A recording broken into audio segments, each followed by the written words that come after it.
How to use the information about the consumer needs and marketing strategy.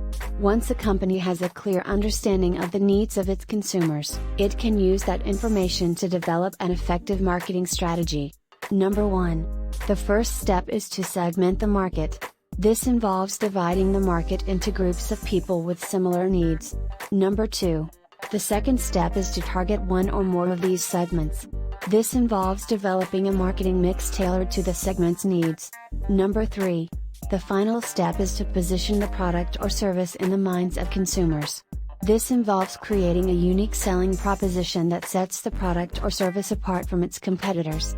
By following these steps, companies can develop marketing strategies tailored to their consumers' needs. This, in turn, leads to increased sales and profitability. If you liked it, please give it a thumbs up and subscribe to our channel. We release new videos daily, related to online business challenges and solutions. So make sure to stay tuned. And if you have any questions, feel free to leave them in the comments below.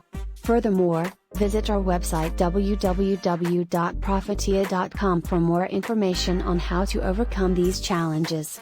We would love to answer any of your questions. Thanks for watching.